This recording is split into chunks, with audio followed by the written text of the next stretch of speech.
Welcome to Warwick Word's Digital History Festival. My name is David Howe. I'm going to talk about history of schools in Warwick. I have studied this quite a lot, and although I'm not selling this, I do have a book which is available in the record office and in local libraries. I can't sell you a copy because I've only got two, so this is not a sales pitch. I need also to explain briefly that I did have dental treatment earlier on. I'm being advised that I sound all right, but if I am a little bit hard to hear ever, that's my excuse. Enough of all that, let's crack on.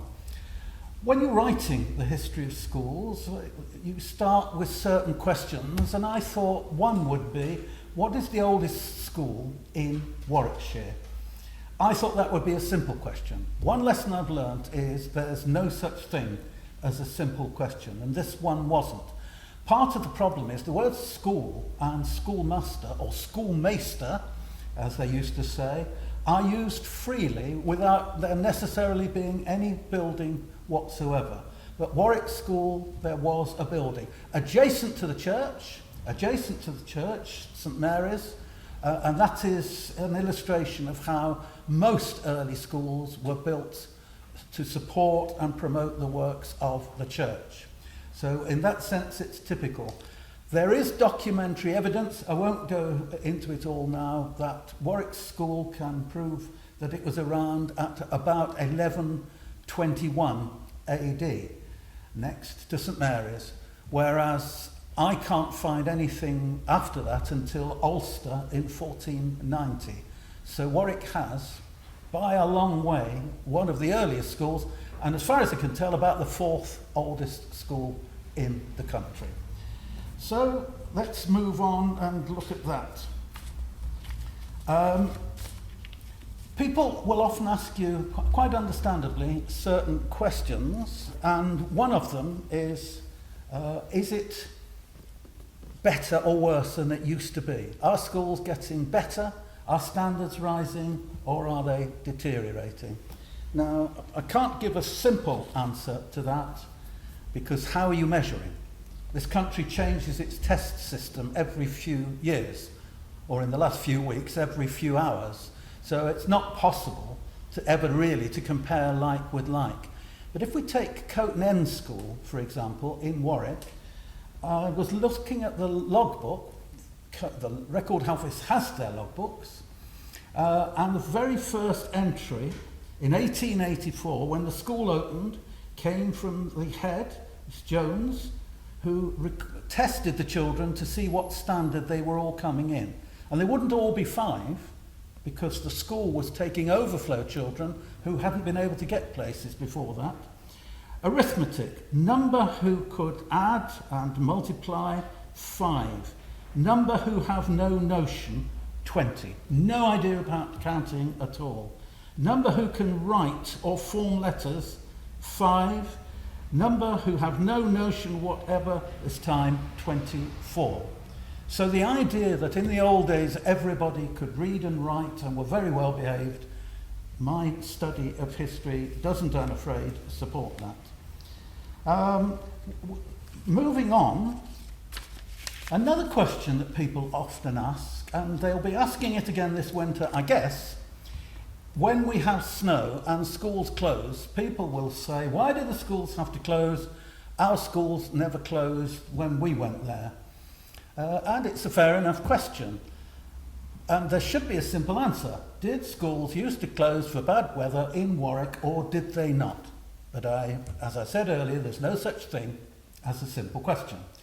Take Hatton, up the road, about 3 or 4 miles away. I was looking through their logbooks by chance, and I kept coming on across entries. School closed, heavy rain, school closed, snowfall. And I thought, there you are, I've answered the question. Yes, they did. They closed. The logbook says so.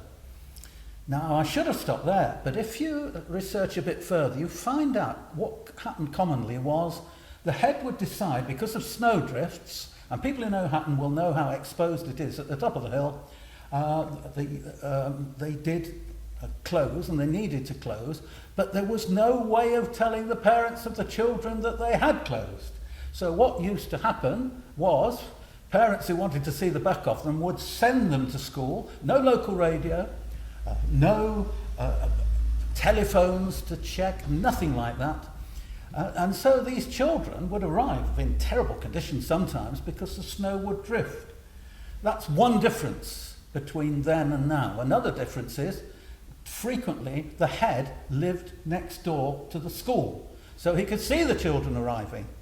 He couldn't escape it, and this particular head was not hard-hearted enough to say to the shivering wet children, "Go away, the school's closed." So whenever it happened, he would unlock the school hall, light a fire before they started to turn up. All the children would sit round the fire, they'd chant their tables, they'd do their spellings, they'd recite and learn poems, all those kinds of things, crouch round the fire. Did that school close or did it not? The answer is, I'm afraid, not simple. All we can say is officially it was closed and the register was not marked. But there would have been many children on those days who would have spent time in school learning. We've had a situation a bit like that recently. Were schools open or weren't they? Sometimes you think, what's new? So that's one question I failed to answer. If you think about it rationally, you can't get your evidence from books because people's schools' histories on the whole haven't been written. You'll be probably the first one, except for the big and famous schools like Warwick and King's High.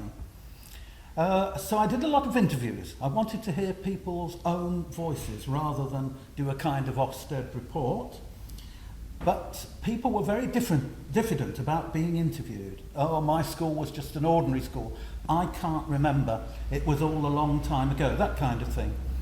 And then I slowly discovered that there were certain topics that would seem to get a certain generation very keen to tell you all about it. You wouldn't have thought of these in advance, but once you clicked, you used them. One was the school fire.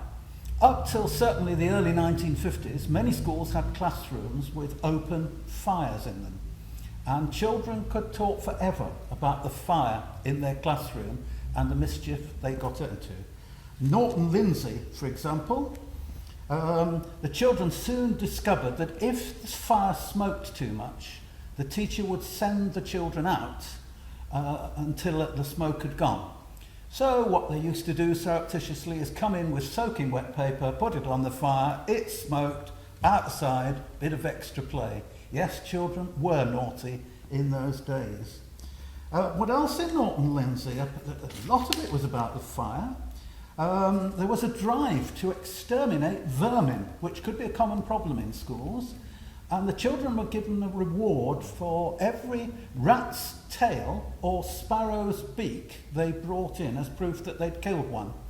But then, of course, you had to dispose of the tails and the beaks. What did you do? You put them on the fire. So we're now getting smells of cremated rains. If boys, it was typically boys, came in with soaking wet socks, they were put on a guardrail round the fire to dry. That's another smell to go into the mix. And what a classroom would be like with cremation, drying socks, smoking paper, I don't know. But these days that would certainly have been a health and safety risk. So that was one example of hitting by chance on a topic that would get people talking. Couldn't do it now. I don't know when the last fires were taken away from classrooms, although I remember my school in 1952 having one. Another thing that can distract you, and they often go off at tangents, is a remark in the record book or the logbook which seems a bit of a mystery. And I was looking for, this might have been Hatton, but it could have been Lapworth. I was looking through the First World War, and in 1915 the head had written, took children outside to see the air raid in the field across the road. I was so excited. An air raid in South Warwickshire at that time, we'd only just started seeing flying machines. I thought the first bombardments weren't until planes could carry enough fuel to get them from Germany to the eastern side of the country. This, I thought, is gold dust. An air raid in Hatton, or Letworth. I went to the library, got the local papers out and thought I'll read all about the accounts that there must have been. There was nothing. Now you're thinking, well, what's going on here? I did talk, and this is often the answer, I did talk to local people, and although they didn't remember this, they said, and I think they were right, what probably happened was in the early days of flight, it was quite common for planes to land in a field for fuel, or to land to ask the way. Find a field, land. They think a plane landed in the field opposite the school, the head took all the children out, and then had a little joke with us by calling it an air raid, which had just entered the language in 1915. And he had put it in inverted commas. And that's another thing I've learnt about doing books. Punctuation isn't just a tiresome extra. It can be crucial to your understanding sometimes. Something else that sticks in people's memories, not the subjects they were meant to learn, but the people they met. That's what a lot of people are saying in the present situation. They're missing the teachers. They're missing the socialising. So I wrote a piece on head teachers. I'd learned, to my amazement, that King's High, for example, had a head teacher, Mary Fisher, aged 22. I found one head teacher in Warwickshire, aged 21. That must be, I think, a record. A head at Westgate, I've left the name out here because children could be very unflattering in their memories. And she was long gone, nobody would know her, was described as a dour spinster who wore thick cardigans and woolen fingertips on mittens. What an epitaph to have to go away with. I was privileged to collect what may be the only joke ever made by a legendary head in Warwick called Mr. Franks at Myton. Because he wasn't always known for his sense of humour, I thought as we draw to the end I'd just share that with you.